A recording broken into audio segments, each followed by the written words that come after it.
Hi guys, welcome back to the channel. Today I've got something very different for you. This is a Triton Spirotechnique. I probably pronounced that all wrong, I'm very sorry. It's a French brand and basically they originated, I think it originated around about the early 60s. 63 I think it was, and this was a kind of rival for the Rolex Submariner back in the day. The original one actually cost more than the Rolex did, so you know this is quite a, dare I say, high-level French brand diver. In fact, it was used back in the 60s and 70s by a lot of French and American combat divers would be found wearing this watch. So it's got real good pedigree when it comes to the actual brand, but I believe they disappeared and kind of came back out of the woodwork around about 2016-ish, and this one now is their newer version of this watch, the older one being a little bit smaller. But before I get too far into the actual review, I've got to say a massive thank you to the team over at First Class Watches of Kenilworth for allowing me to review this piece. Lots of cool, interesting brands, some you may know, like this, some you may not know.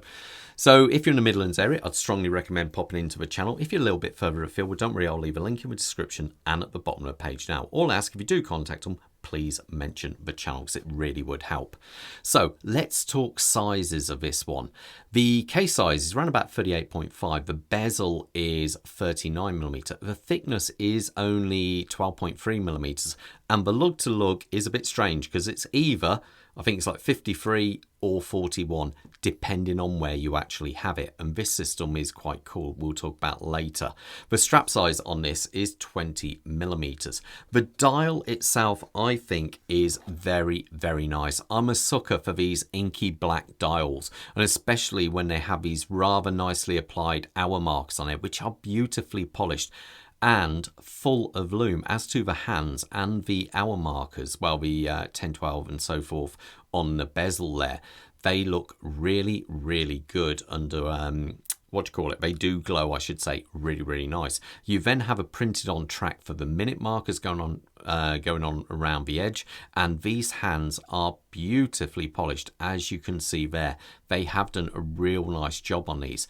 What's interesting is basically you do have the minimal text on there, which is quite good. Automatic 200 meters, Swiss made, even though it's a French brand technically.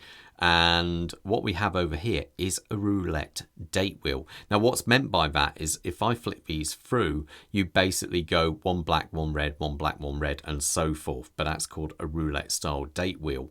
And it does look quite funky. It breaks it up so every other day you got a different colour on there. It just makes it look a little bit more interesting. Now as for the crystal, we've got a sapphire crystal there. I believe there's AR, but only on the inside. And to be fair, I love the dome work on it. It looks great. You can see the magnification of the hand stack and hour markers as we turn it on its side there. The AR does a reasonable job of keeping reflections down, but it always is harder when you have a dome crystal like this. The bezel itself, now let's try and turn. It isn't the easiest to turn. You really, as you can see, I have to grip it to really turn it, which, yeah, let's face it, for an actual die bezel is a better thing. Is there back play? No, not really. Not really any at all. Let me whiz this around. It is, as I say, a little bit awkward. 120 clip bezel. Does it line up? Oh, there we go. Lines up really well. So I quite like it. What it's got here is this kind of domed insert. Now this, it's definitely very vintage inspired. I like the way they've kept with their original roots, how they have the number 1 there, and then they have the letter the letter O there. It is quite funky, and it gives it again a little bit more of that quirky vintage feel to it. As I say, the originals were, I think they were 37mm.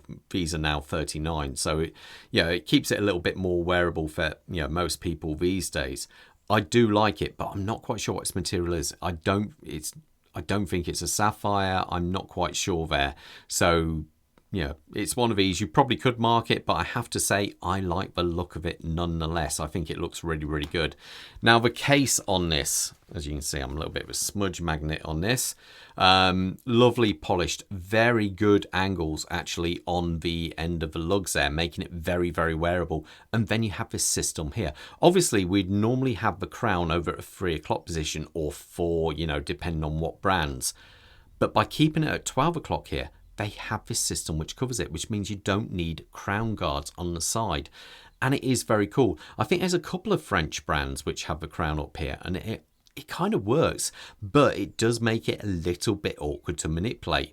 When I first seen this, I thought, why didn't they do a square edge so you can actually grip the crown better? But when you notice here, it's so this can actually rotate over it without hitting it there. And it is nice because this system not only helps protect that, but also makes it more comfortable on the wrist, because then a smaller wrist person, it will just simply curve around more, and that makes it all the better. But when it actually comes to, unscrewing this, it's not too bad. Obviously that's into hand wind. Now, when I first tried to hand wind this, I was trying like this and it's awkward, but I found the actual better way of doing this is just to simply run your finger across, run your thumb across, and that winds it better there. It makes it a little bit more easier to do. Now, obviously, you can pull it out, you've got your handset hacking and so forth. Let's screw that back in. It is not the easiest, I'm not going to lie. As you can see, I'm finding it a little bit tricky, but let's face it, you don't have to do this very often. When it is down, there you go. If you're someone with big, chunky kind of fingers, you may struggle with this model. There's no ifs or buts about it. You could struggle. But overall, I do quite like it. On the back, we have a solid case back. But underneath there, we have the LJP G100 movement. And basically, well, I put this one on with time graph. But to be fair, it's kind of straight out the box. It was coming in at 9 seconds. It was a very, very straight line. I'm not sure if that'll get better over time. Who knows? But anyway, it was a very straight line, which actually is a good indication for most movements. The movement itself has got 24 joules. It's got a whopping 68 hours of power reserve. Now, you may think this is a clone of a 2824, 2892. Well, being this slim, it'd be a 2892.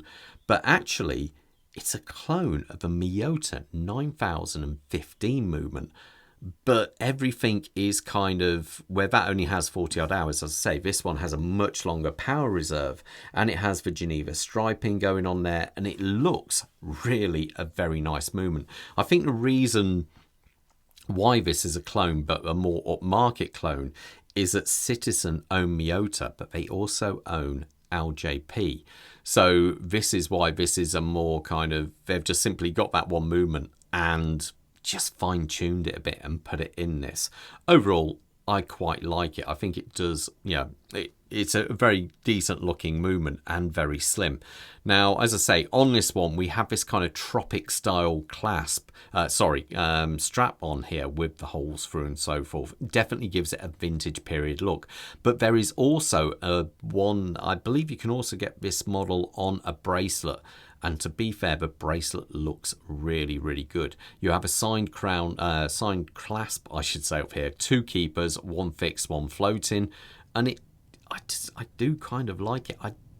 It was one of those at first I wasn't sure, but I'm starting to like it more and more. And one thing I do like is its unique looks. That's for definite.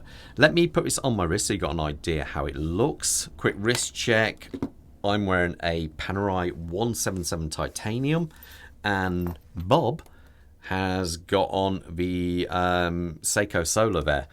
So anyway, my wrist size 7¼ inches, works out to 18.5 centimeters. Let's put this on, and there you go. It's one of those, I say, I really wasn't sure if I liked it or not. At first I was like, no, definitely not. But actually, wearing it on the wrist like that, it feels so incredibly comfortable.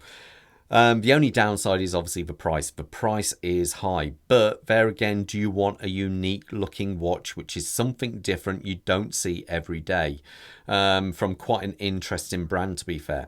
Anyway, It's up to you guys. Let me know in the comments, but most importantly, you'll stay safe out there. Take care. Bye.